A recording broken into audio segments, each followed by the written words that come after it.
আচ্ছা শ্বশুর মশাই, আমরা যে নদী ধার যাচ্ছি, নদী কাটিছিল কে? এটা যদি তোর বাপ কাটিছিল, এত বড় নদী আমার বাপ একাই কাটিছিল? তোর বাপই কাটিছিল।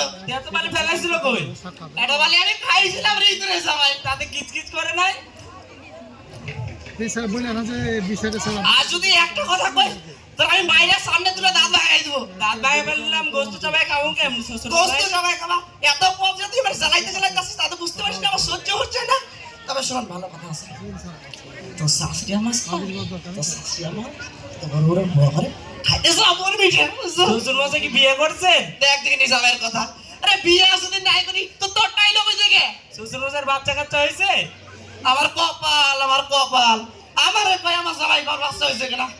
আর যদি একটা কথা কইছো না, মায়েরা তো সাথে মতো ভেঙে দেবো। তাহলে আমি গোস্ত সবাই খাবো কেমনে? তাও গোস্ত জামাই খাবো কেনা? কি ধরে জামাই কোনে কার গোস্ত জামাই খাবো কেনা? এই উল্টা পাল্টা প্রশ্ন কেনা করছিস? তোর সাথে বিয়ে দিয়ে আমি ছাই খাইছি। সাইকেতে যাবেন কেন? আমরা বললি তো 10 কেজি চাল পাঠাই আরে কপাল রে কপাল রে কপাল। শ্বশুর মশাই কি কাঁদতেছেন? না, হাসতেছে। ও তবে শোনো তোমরা গ্রামবাসী,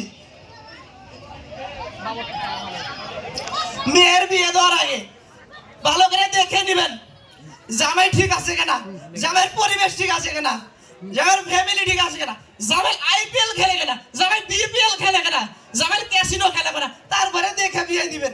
এ জামাইয়ের সাথে বিয়ে দিয়ে আমি ফকির হয়ে গেলাম। শ্বশুর মশাই ফকির কি আপনি একাই হয়েছেন? আমিও তো হয়েছি আপনার মেয়ের বিয়ে করে। আপনার মেয়ে প্রতিদিন টাকা যায়, আজ 1000, কাল 10,000, পরে 20,000। আরে মেয়ে এত টাকা করে কি পরে কিন্তু আমি কি জানি? আমি কোনদিন দিচ্ছি নাকি? সালা জামাই। আসসালামু আলাইকুম।